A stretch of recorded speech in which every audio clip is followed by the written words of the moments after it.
Bienvenidos a EBTV, hoy 12 de marzo, en este espacio elgocho.com, y hoy, que para nosotros históricamente era un día muy importante, porque el 12 de marzo era el día de la bandera. Después yo no sé para qué día lo cambiaron, pero era un día de mucha importancia. Me acuerdo yo desde la primaria que el 12 de marzo era un día importantísimo para todos los alumnos en Venezuela. Pero particularmente el caso del día de hoy, se celebra el Día Mundial de la Censura, pero sobre eso hablaremos más adelante.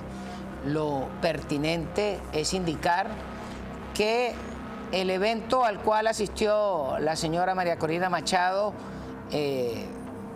evidentemente indica dos cosas: que hay venezolanos para tirar para el techo en Chile, que están contentos con el cambio de gobierno que se dio para el señor Kast, a pesar de que él es de la tesis de que hay un poco de gente que hay que deportar.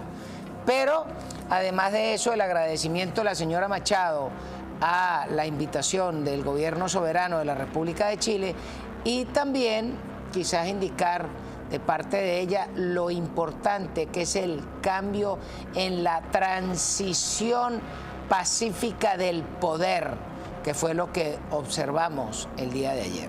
También se dio una rueda de prensa de la señora Machado en Chile y, bueno, allí le respondió a los invitados más o menos en la línea de lo que viene planteando desde hace varios días, que es que está de acuerdo con el ejercicio que está desarrollando el tutelaje del gobierno del presidente Trump sobre estos infelices. Pero también hay otras cosas que debemos plantear. Para nadie es un secreto el peligro existencial que marcó el gobierno venezolano sobre el gobierno americano en los últimos 27 años, porque lo único que hicieron fue esputar odio visceral contra el gobierno y la República Constitucional de los Estados Unidos. Para nadie es un secreto que estos sujetos son responsables en una cantidad importante de más de 100.000 desvividos por sobredosis de narcóticos en los Estados Unidos por año en muchos años. Tampoco es un secreto que el régimen de Nicola y del Sambo de Sabaneta fueron socios de los iraníes, pero en el caso particular, en el atentado en Butler, Pensilvania, durante la campaña del año 2024, dicho por Sebastián Gorka, que es un oficial de contrainteligencia del gobierno americano, le decía al presidente Trump: usted tiene que meter en el carril a los persas iraníes del gobierno del ayatolá y al gobierno venezolano, porque esos dos grupos de individuos son responsables del atentado contra su vida en Butler. Y entonces vimos cómo se fue construyendo un relato para meterle el puntillazo a los bandidos venezolanos. Y para eso se montó la operación Lanza del Sur, que empezaron a destruir y a desvivir de estos pescadores de pescados cuadrados, tanto en el Caribe como en el Pacífico. Y en medio de esa jugada, por supuesto, vimos el acto de magia del 3 de enero, cuando levantaron a Nicola con su desdentada mujer. Pero allí no termina el caso, sino que nosotros los venezolanos estamos agradecidos con el presidente Trump, que nos quitó la pesadilla de este criminal, pero además nos quitó la pesadilla del yugo castrista cubano, que por más de 27 años eran los que nos ponían la pata en la nuca, que participaron en todo tipo de atropellos, que manejaban la información confidencial del país, como era el registro civil, el registro de propiedades, el registro mercantil, las operaciones bancarias, todo lo manejaban estas ratas. ¿Por qué? Porque había una cantidad de militares que lo permitieron, un poco de mamporreros, pero sobre todo porque esta rata que está en la foto era una ficha del castrismo cubano desde la época del secuestro de William Niehaus, cuando él era parte de la célula que participó en el secuestro de ese hombre y luego lo fueron a formar en Cuba. Bueno, eso también se acabó el 3 de enero. Y todavía, por supuesto, ¿qué es lo que tenemos en Venezuela? Un tutelaje.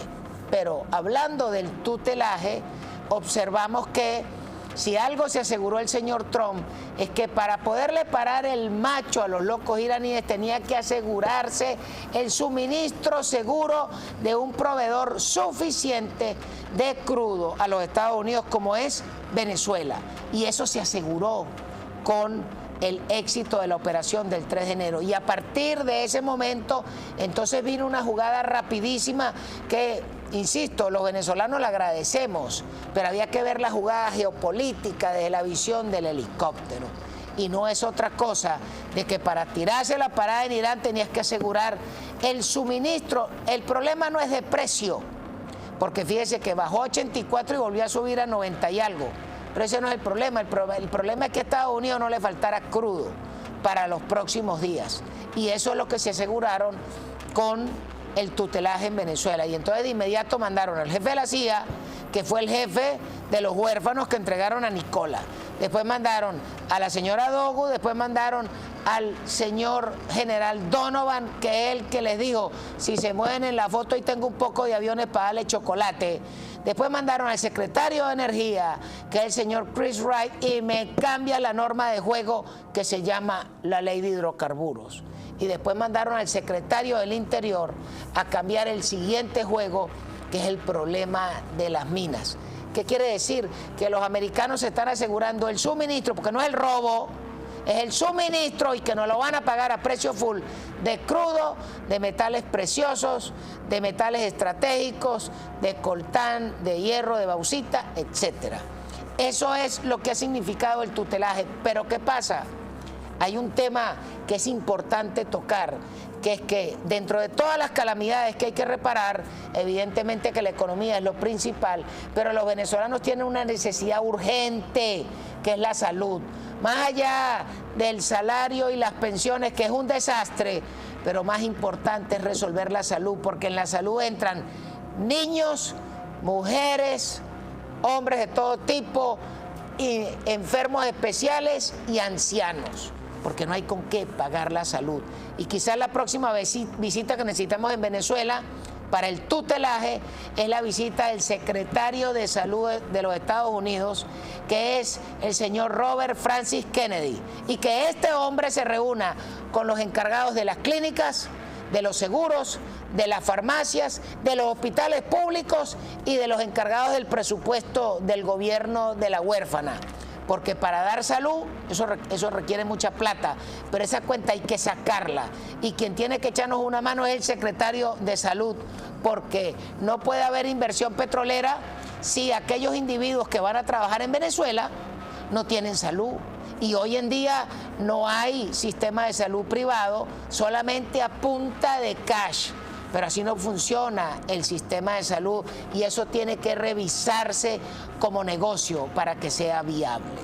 Ese es quizás el próximo secretario que necesitamos que nos haga la visita.